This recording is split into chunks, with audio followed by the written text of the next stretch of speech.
immigration reform. That's what I'd like to talk about today.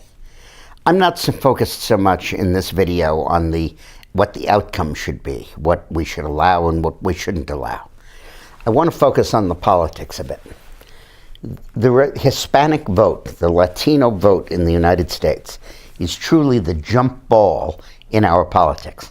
It could go either way, and whichever way it goes, it is decisively going to shift the whole political dynamic of the United States. The Democrats are hoping that they go the way of the black vote and become a 90% solid phalanx for the Democratic Party. The Republicans are hoping they go the way of all other immigrant groups, other than African Americans and Jews. All other immigrant groups, Italians, Irish, German, what have you, all came in as Democrats, began to make a little money, began to move up the ladder in America, and then they became more likely to be Republicans. And that's the dichotomy that exists now in this country. But it's worth remembering how the black vote became Democratic.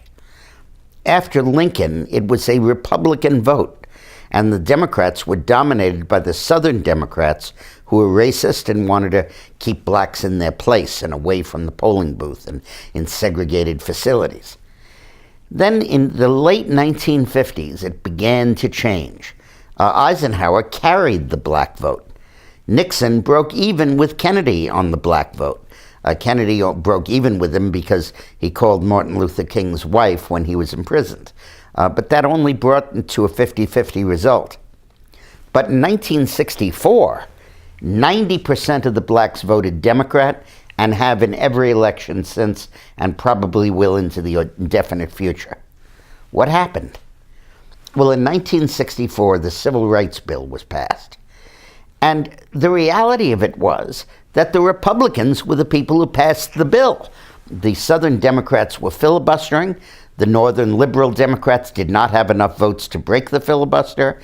And the Senate Republican leader, Everett Dirksen of Illinois, endorsed the bill, brought all the Republicans with him.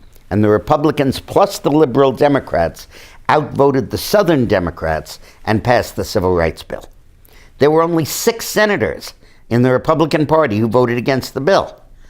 One of them was Barry Goldwater, and he became the Republican nominee in 1964. And all of a sudden, the Republican Party's image became they opposed the Civil Rights Bill. And Goldwater made no bones about it, spoke about it, not in any way because he was racist, but because he wanted to limit the growth of the federal government. But still, it came across that the Republicans were opposed to ending segregation, and the Republicans were opposed to voting rights for black people. And it has remained that way ever since. We have to be sure that as immigration reform is passed by this Congress and signed by this president, and I believe it will be in some form or another, that the public does not feel, the Latino public does not feel, that the Republican Party was dragged kicking and screaming to it and is in a last-ditch opposition to immigration reform. Now, how do we do that?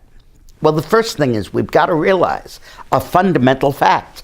These Latinos are Republicans. They're not Democrats.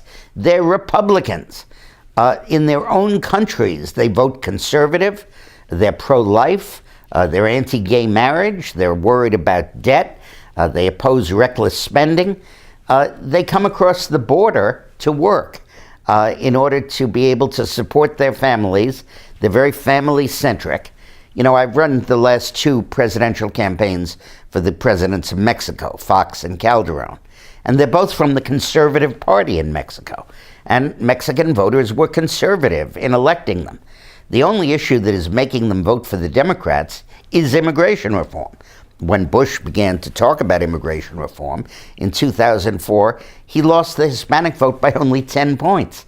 Had they passed that bill, Obama never would have been president because the Latino vote would have voted relatively strongly for the Republican Party. So the Republican Party needs to understand that you shouldn't be afraid of these folks becoming voters because they're not going to be a solid phalanx for the Democratic Party unless you force them to be.